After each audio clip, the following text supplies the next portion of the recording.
You are confident for someone who does not belong. What he does not know is her confidence was inherited, and his authority is about to expire. Stay with us. What begins as a cold dismissal ends in a truth so powerful, it silences the room and rewrites who really holds authority. Where in the world are you watching from tonight? Drop your city in the comments. Have you ever rewritten your own story? Let us know in the comments below.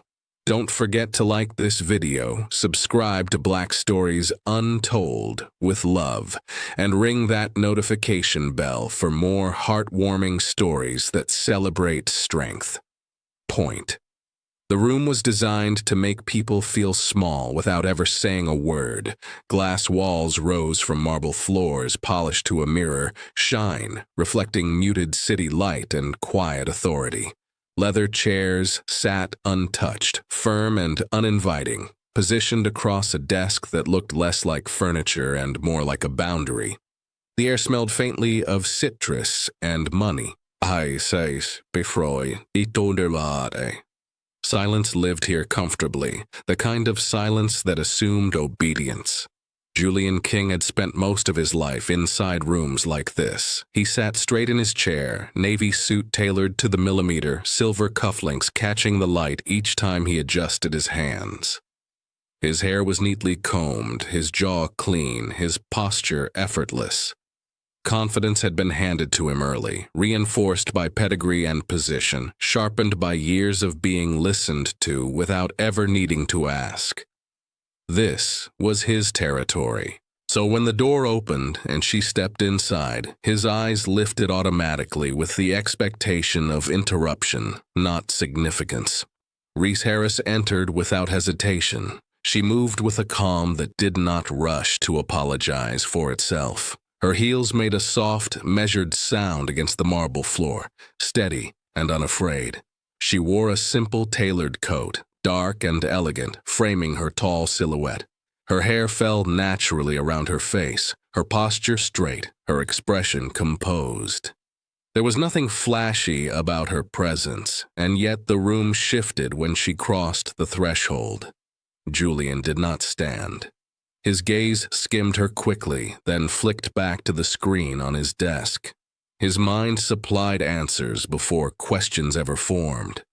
She must be early for someone else, a courier, an assistant sent to drop something off. Perhaps she was lost.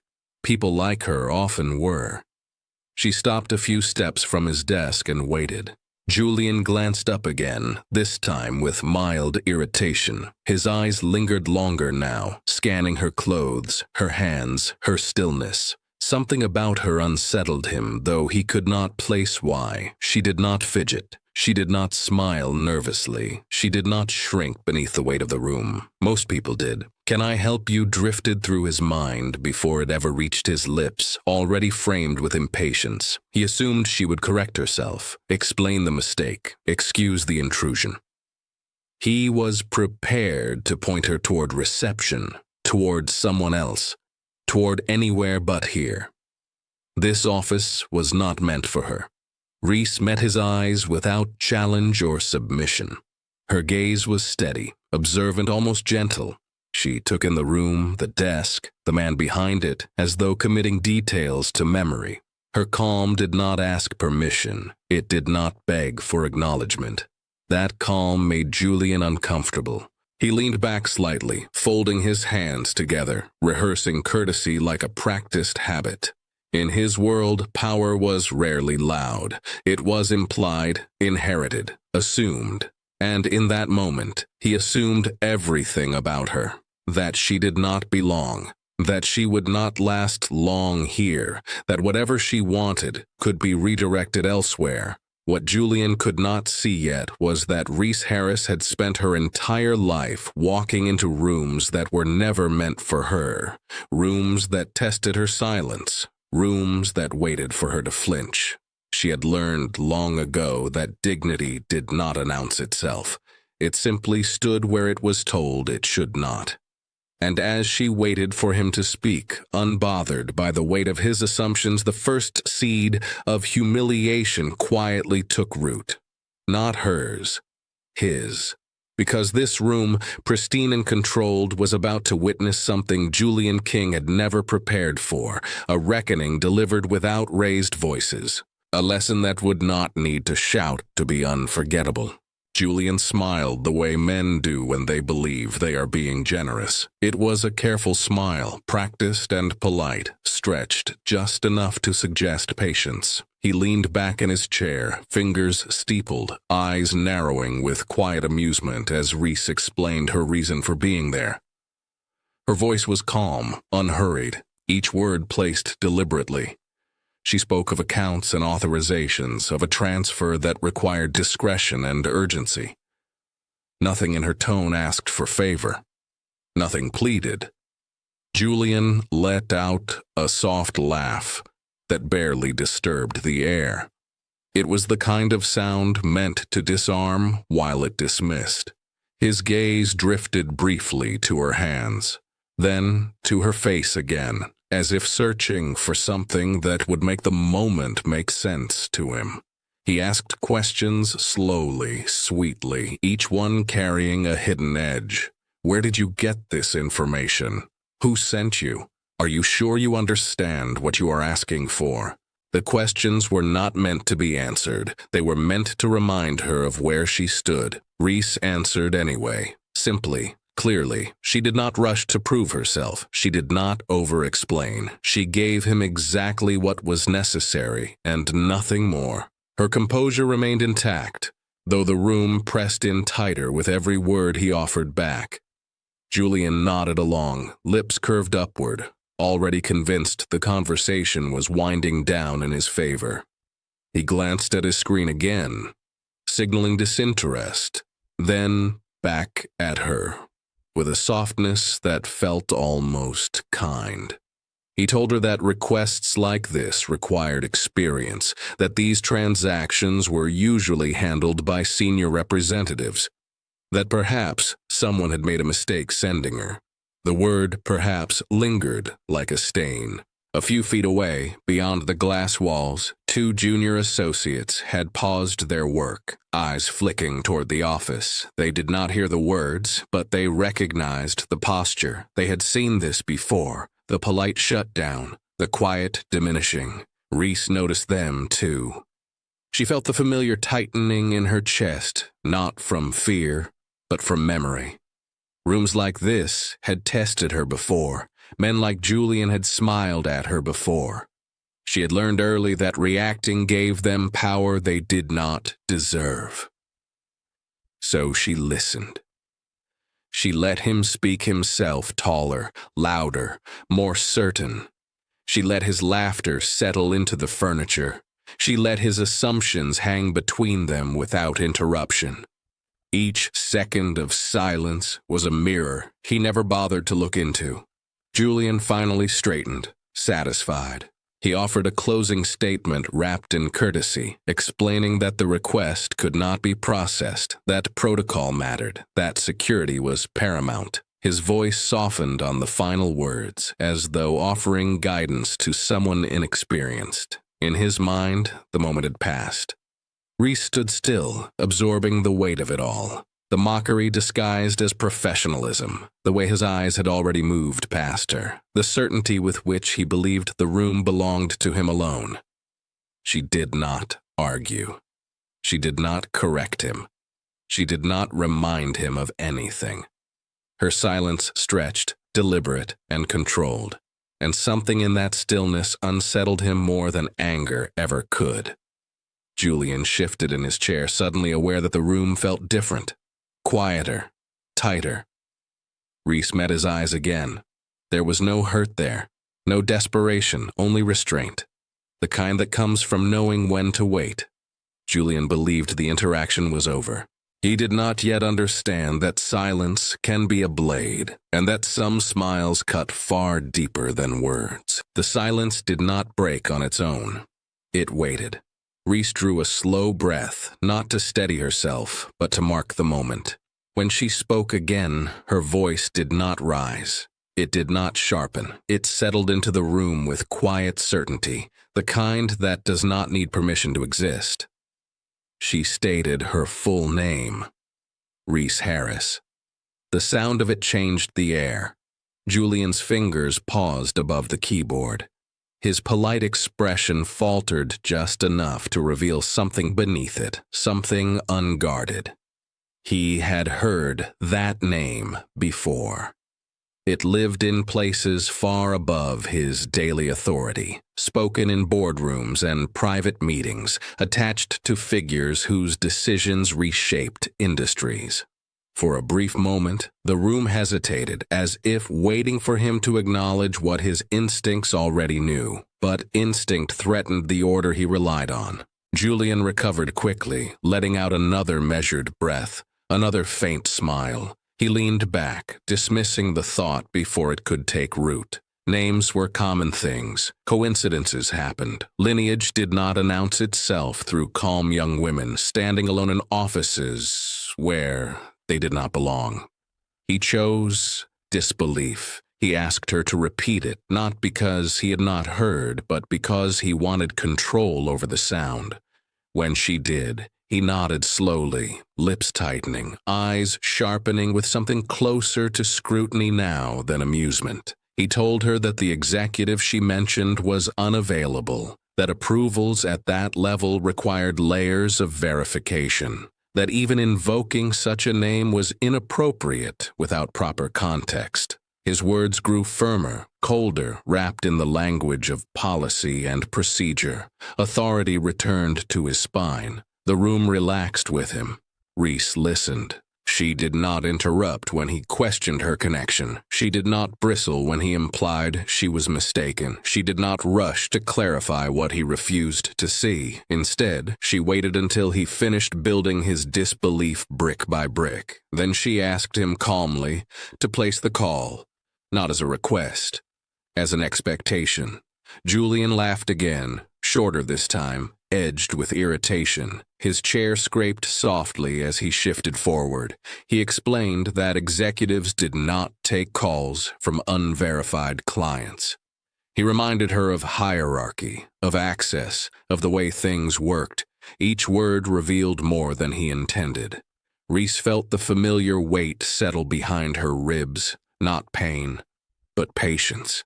She had learned long ago that power often mistook itself for truth, that disbelief could be louder than evidence when it wanted to protect its comfort. She repeated the name of the executive once more, precise and unflinching.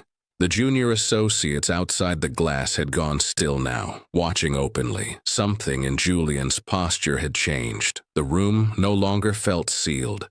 It felt exposed. Julian's disbelief hardened. It was no longer polite. It was defensive. He told himself that even if the name was real, even if the connection existed somewhere in the world, it could not exist here. Not like this. Not in front of him. Not embodied by her.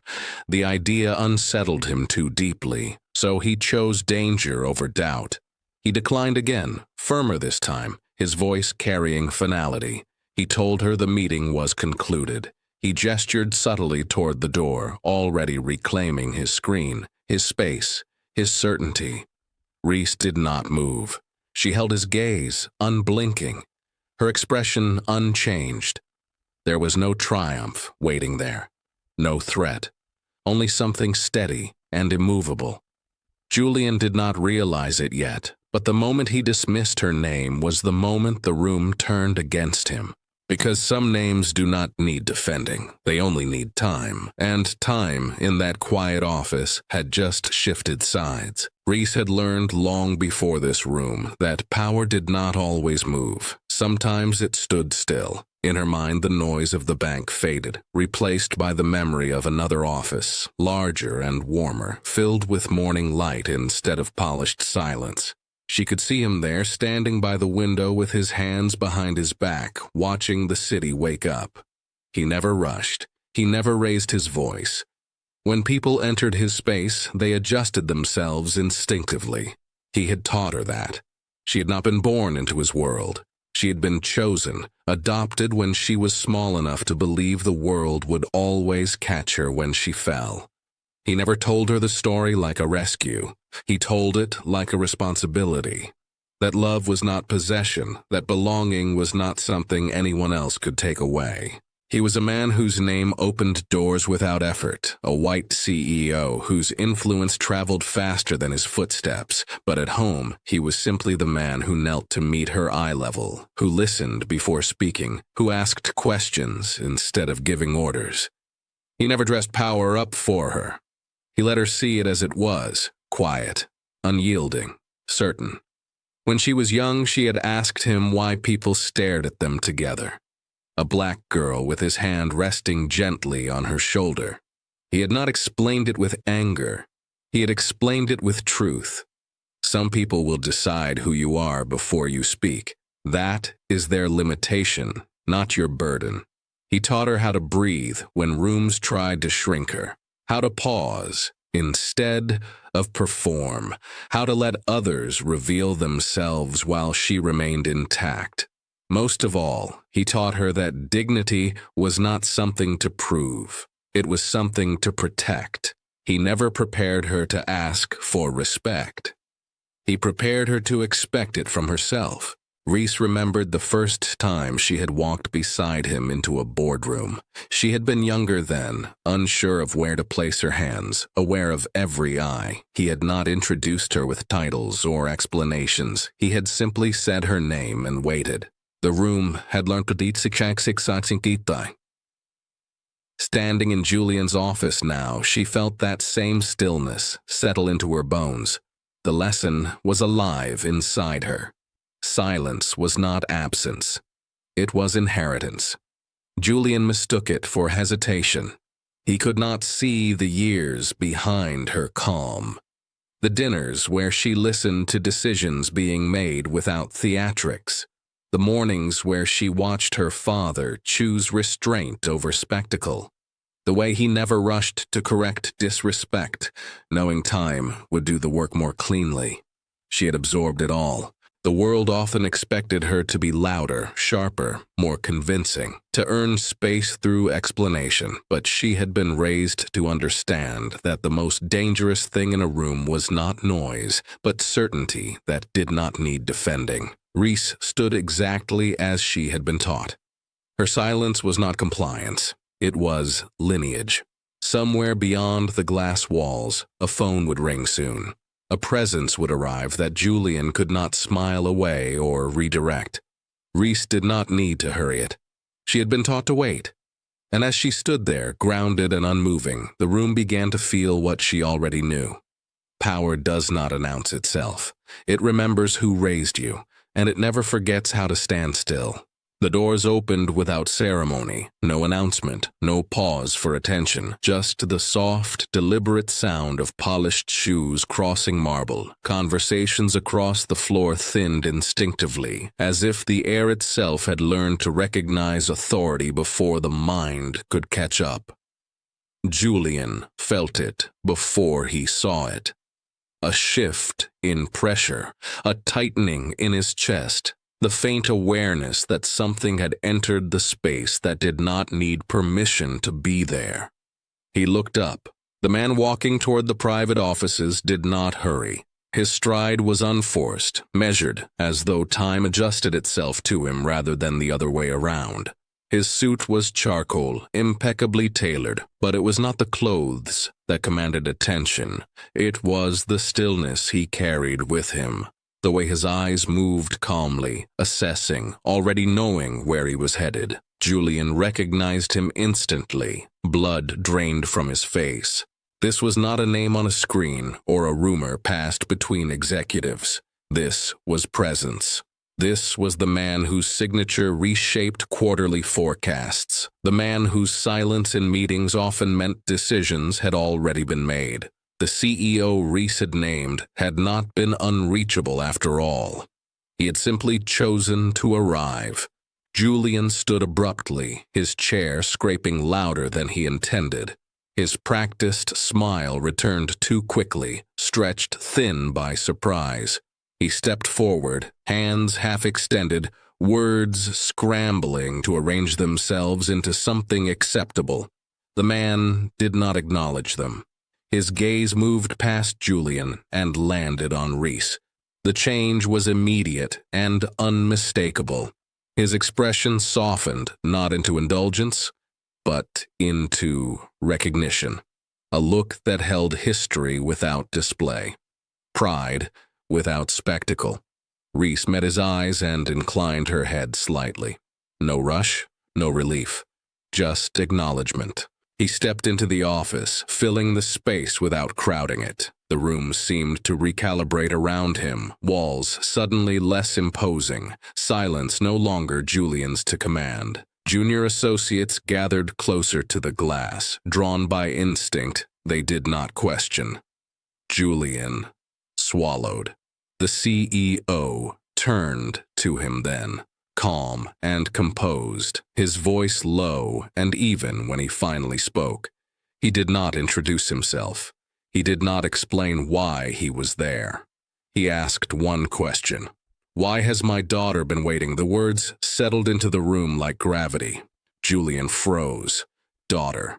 The word struck harder than accusation ever could. It stripped the moment of pretense. There was no anger in the question, no raised voice, no demand. Just truth, stated plainly, as though the answer should already exist. Julian opened his mouth, then closed it. His mind raced through policies and procedures, through the careful language he used to protect himself. None of it fit anymore. None of it mattered. The CEO waited. He did not fill the silence. He did not press. He let the weight of the moment do what it was meant to do. Julian's authority shrank visibly, folding inward as realization spread across his face. Reese remained still. She had not summoned him for rescue. She had not needed saving. His presence was not a correction of her worth, but a reflection of it. He stood beside her now, not in front, not behind. Equal, unyielding. Around them, the bank floor had gone completely quiet. Power had shifted hands without a single word raised, without spectacle, without mercy or malice. Julian understood too late that he had not been interrupted. He had been answered, and the room would never belong to him in the same way again. The word lingered long after it was spoken. Daughter. It did not arrive with explanation or apology. It did not soften itself for comfort. It existed fully formed in the space between them, heavy with meaning and impossible to ignore. The CEO did not raise his voice to clarify. He did not feel the need to justify it. He stood with one hand resting lightly at his side, the other relaxed, his posture open but unyielding. He allowed the silence to stretch, trusting it to teach the lesson more thoroughly than words ever could.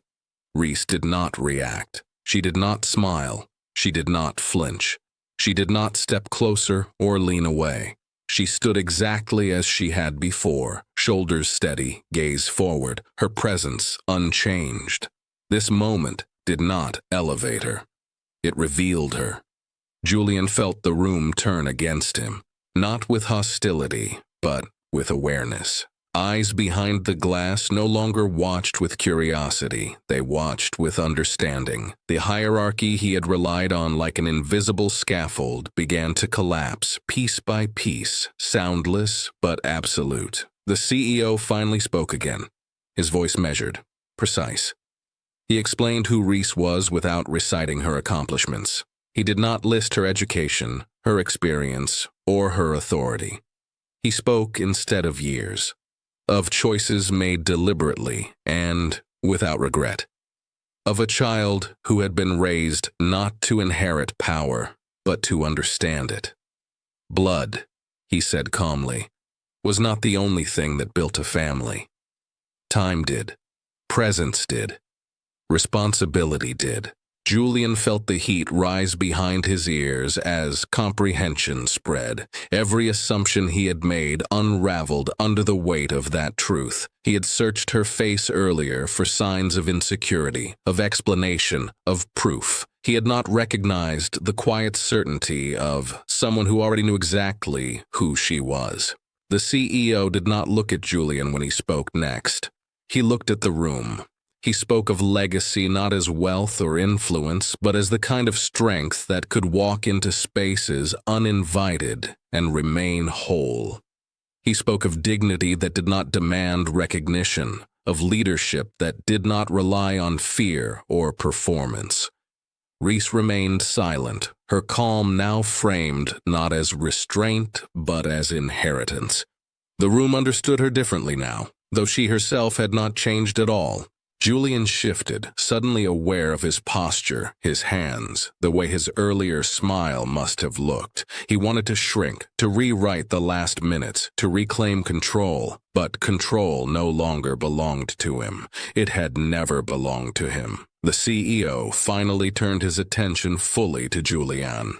His eyes held no anger. They held disappointment sharpened by clarity. He did not accuse. He did not scold. He simply acknowledged what had already happened. He stated that the transaction would proceed, not as a favor, as a correction. Julian nodded, too quickly, his voice finding agreement before his pride could object. His authority had been exposed, not by force, but by truth. The witnesses did not need further demonstration. They had seen enough. Reese shifted her weight slightly then, a small movement almost imperceptible. She did not look at Julian. She did not need to. Her silence had already spoken for her. As the CEO concluded the matter, the room breathed again. The tension loosened, replaced by something quieter and more enduring. Respect. Julian understood now that bloodlines were not the only thing that carried power forward. Choice did. Consistency did. The way someone was raised to stand in the world mattered more than the name stitched inside a jacket. Reese had never needed defending. She had been standing in her inheritance all along.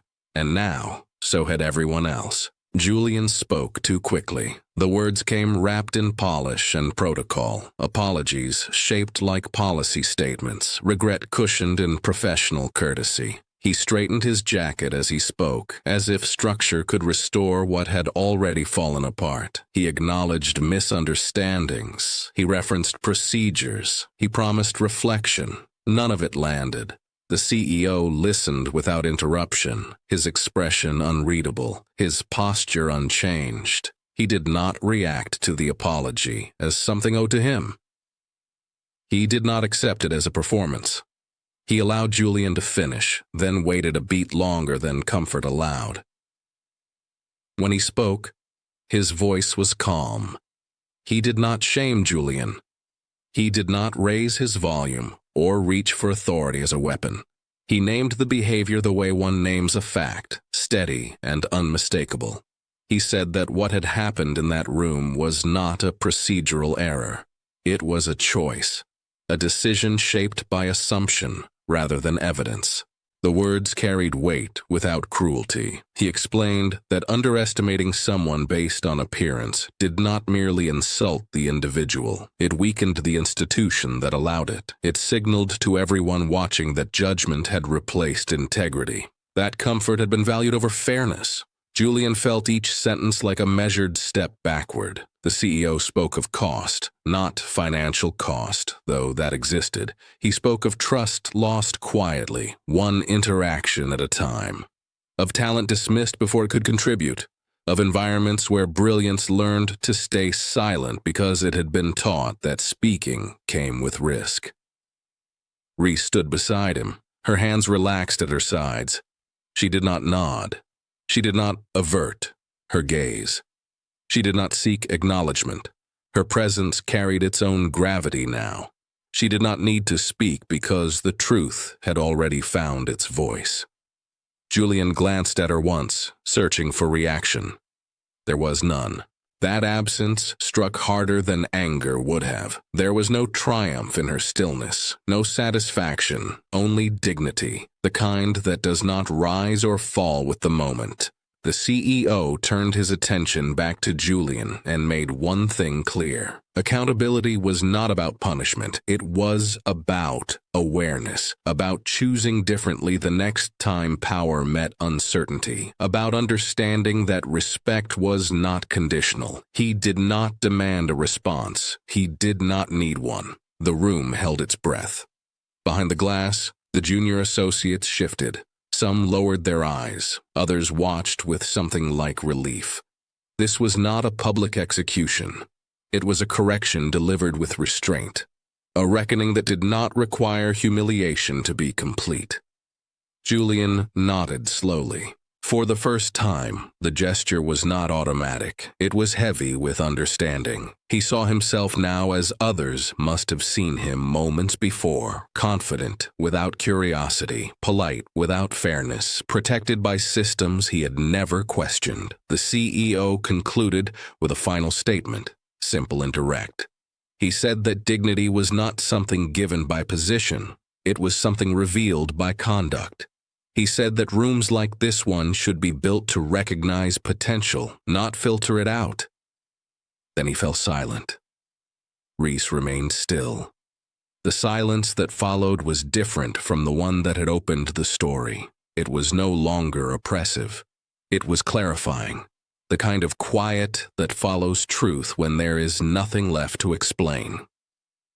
Julian understood then that the reckoning had not been loud because it did not need to be. The sharpest justice was the kind that left no room for denial. Reese had not raised her voice. She had not defended herself. She had simply stood, and that had been enough. The transaction did not take long. The CEO moved to the desk with unhurried precision, his presence shifting the rhythm of the room once more. He reviewed the documents himself, fingers steady, eyes sharp. He did not ask Julian to assist. He did not need to. Authority flowed naturally through his movements, efficient and final.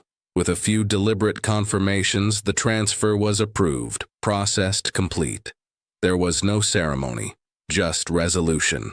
Reese watched quietly as it happened, her expression unchanged. This outcome did not surprise her. She had known how this moment would end long before she stepped into the building, not because of privilege, but because of certainty. She had been raised to understand that truth eventually asserts itself without force. As the CEO concluded the matter, the room began to breathe again. Screens flickered back to life. Pens moved. Conversations resumed in low murmurs. But something had shifted beneath the surface, something that would not easily return to how it was before. Reese turned slightly, preparing to leave. Julian noticed then how many times she must have done this before, walked into spaces that did not expect her, stood still while others scrambled to place her, chosen calm when chaos would have been easier. He saw now that her restraint had never been fear. It had been choice. She gathered her coat with deliberate ease, movements smooth and unhurried. There was no glance back for validation, no pause to savor the moment. Victory was not something she needed to display. It had never been the point. The CEO stepped aside, allowing her to pass first. That gesture spoke louder than anything else that had happened in the room. Reese walked toward the door, her heels echoing softly against the marble. Each step carried the weight of every room she had entered before this one, every assumption she had outlasted, every moment she had chosen not to make herself smaller for the comfort of others. Julian watched her go. He saw the curve of her shoulders, straight and unburdened, the calm line of her back as she crossed the threshold. He felt the sting of recognition settle deep in his chest. The lesson had not arrived too late to be learned, but it had arrived too late to change what had already been revealed about him. He understood now that power did not always announce itself with volume or force. Sometimes it entered quietly, stood its ground, and left without asking to be remembered. Reese paused briefly just outside the door, turning her head enough to acknowledge the CEO with a small nod. gratitude without dependency, respect without submission. Then she continued down the corridor, disappearing into the flow of the building. Julian remained still.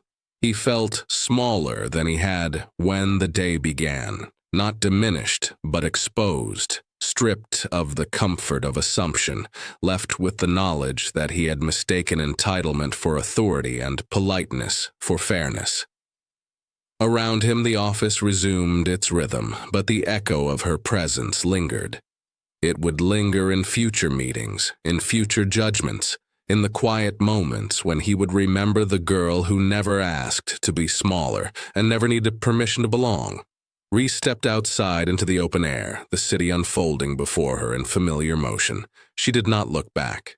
She did not need to. She had never been defined by the rooms that tried to contain her. She had simply walked through them, whole and unbroken, carrying her power exactly as she always had, quietly, completely, on her own terms. The doors closed with a softness that felt louder than sound. Julian stood alone in the office, the glass walls reflecting his own image back at him. The chair behind the desk waited, unchanged, still meant to signal authority. The room looked exactly as it had before. But he did not. He lowered himself into the chair slowly, feeling its firmness press against him in a way that now felt unfamiliar. His reflection stared back from the darkened screen. The suit still fit. The cufflinks still caught the light. The posture he had relied on for years suddenly felt like something borrowed. Silence returned, but it no longer served him. He replayed the final moments again and again.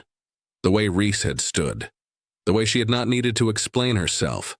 The way the CEO had spoken without spectacle. Julian realized with unsettling clarity that nothing about that encounter had been accidental. Every assumption he had made had been his own.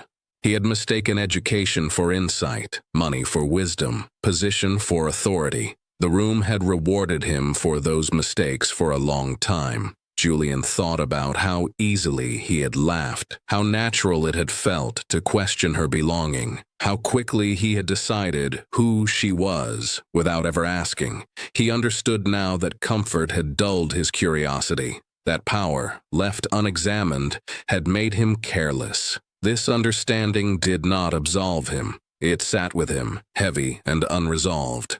Outside the glass, employees moved past the office, eyes forward, voices low. He wondered how many moments like this had unfolded unseen. How many times someone had walked away carrying a lesson he had never learned. The realization stung, not because he had been exposed, but because he had been blind. Julian leaned forward, resting his elbows on the desk, his hands pressed together. Awareness had arrived, but redemption was not guaranteed. Knowing better did not erase what had already been done. It only offered the possibility of choosing differently next time. Whether he was a question time would answer. Across the city, Reese moved through her day with the same quiet certainty she had carried into the bank. She stepped onto a sidewalk washed in afternoon light, the noise of traffic and voices surrounding her like something familiar and alive. The building behind her became just another structure in a city full of them. She did not carry the encounter with her as a victory. It was simply a moment that had passed. She stopped at a corner, waiting for the light to change, her reflection briefly visible in a store window. She met her own gaze without hesitation. The values she carried were intact. They had not been shaken or reinforced by what had happened. They had already been rooted too deeply. She had work to return to. People who expected her presence without question. A life shaped by intention rather than reaction. As she crossed the street, she thought briefly of the man who had raised her. Of the lessons that had guided her through rooms that were not built with her in mind. She felt gratitude, steady and unspoken, for a foundation that had never required her to ask for belonging. Back in the office, Julian straightened the papers on his desk. a small gesture of order in a moment that resisted it. He knew the day would continue, meetings would resume, decisions would be made, the institution would move forward. But something within him had shifted. Education, money, and position had once felt like armor. Now he saw them as tools that required awareness to be used responsibly. Without it, they were nothing more than weight. Reese walked on, unchanged. Julian remained, unsettled. The doors had closed on one moment.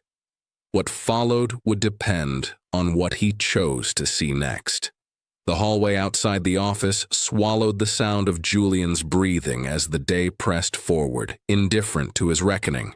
Phones rang, printers hummed. The machinery of importance rolled on, polished and efficient, carrying the illusion that nothing had happened. But something had. Julian stayed seated longer than necessary, staring at the faint imprint left where Reese had stood. He realized then how rarely he had questioned the rooms that welcomed him. How seldom he had wondered who they quietly excluded. Awareness had arrived without invitation, and it refused to leave. He stood at last, adjusting his jacket out of habit, then stopped himself. The gesture felt hollow. He let his arms fall to his sides and remained still, letting discomfort do its work. Growth, he understood now, did not announce itself with applause. It arrived awkwardly, demanding honesty without promising absolution. Across town, Reese entered another building, another space shaped by intention rather than intimidation. Colleagues greeted her with warmth, with familiarity. No one questioned why she was there. No one measured her worth against assumptions. She moved through the day exactly as she always had, grounded and purposeful. She did not recount the bank encounter to anyone. It was not a story she needed to tell. Her power did not come from moments where others finally saw her. It came from knowing who she was long before they did. The values she carried moved with her seamlessly, unburdened by the need for validation. Julian, meanwhile, found himself listening differently. He noticed who spoke and who was spoken over. He caught himself before smiling in dismissal. Each correction felt small, almost insignificant, yet heavier than the grand gestures he once believed defined leadership. There was no redemption arc waiting neatly for him, only responsibility. As the sun dipped lower outside the bank's glass facade, Julian looked out at the city with eyes slightly less certain than before. Awareness had cracked something open. Whether it would grow into change or calcify into regret remained unseen. Reese stepped into the evening air, the city lights beginning to rise around her. She walked forward without hesitation, carrying her inheritance exactly as she always had. Not loudly, not defiantly, simply whole. And somewhere between the quiet of reflection and the steadiness of purpose, the story left them both where it needed to. Not finished, but changed enough to matter. The city moved around them as if nothing extraordinary had happened. Traffic rolled past in steady waves. Footsteps echoed along the pavement. Reflections of glass and sky blurred together in the late afternoon light. Outside the bank, power no longer felt contained within walls or offices. It stood quietly on the sidewalk, breathing the same air as everyone else. Reese stepped beside the man who had raised her. They did not speak right away. There was no victory to announce, no satisfaction to savor. The moment did not belong to celebration. It belonged to recognition, the kind that settles deep and stays. He looked at her then, not with pride that needed witnessing, but with the calm assurance of someone who'd always known this day would come. His posture was relaxed, hands loose at his sides, gaze steady. He had not come to prove anything. He had come because presence mattered. Reese met his eyes and smiled softly. It was a smile shaped by years, not minutes, by mornings filled with quiet lessons and evenings spent listening more than speaking. She thought of the way he had taught her to walk into the world without asking it to soften first, how he had never prepared her to fight for space, only to occupy it honestly. They began to walk. Their steps fell into rhythm without effort, shoulder to shoulder, moving forward without urgency. Around them, people passed without noticing. They did not know what had just unfolded behind the glass walls. They did not need to. Legacy did not demand witnesses. He spoke at last, his voice low and even, remarking on the weather, on the way the city always seemed to change while staying the same. Ordinary words. Familiar ground. It was his way of reminding her that power did not have to linger on moments of tension to remain intact. Reese listened, her thoughts drifting briefly to the room she had just left, the assumptions that had filled it, the silence that had answered them. She felt no anger toward the man who had misjudged her, only distance. She had learned long ago that not every lesson was hers to carry. They paused at the corner, waiting for the light. Reese watched the signal shift from red to green, the simple permission to move forward. It struck her then how often she had crossed intersections like this one, carrying herself exactly as she was taught, unaffected by who was watching. She had never needed to announce who she was. She had been walking in it all along. The man beside her glanced at her once more, his expression thoughtful. He did not praise her. He did not remind her of what she had done. He did not need to. The legacy he believed in was not built on moments of triumph, but on consistency, on showing up the same way in every room. They crossed the street together. Behind them, the bank stood unchanged, its glass reflecting the sky as it always had. Inside, systems would continue. Mistakes would repeat or be corrected. People would learn or remain comfortable. That was no longer their concern. Success, Reese understood now more clearly than ever, was not measured by who bowed or who apologized. It was measured by the freedom to leave unchanged, to walk away whole. She glanced up at the man who had raised her, gratitude settling quietly in her chest. This was legacy, not a name spoken with reverence, not a title recognized too late, but the steady presence that walked beside you and taught you how to walk alone. Reese stepped forward into the city, her stride unbroken.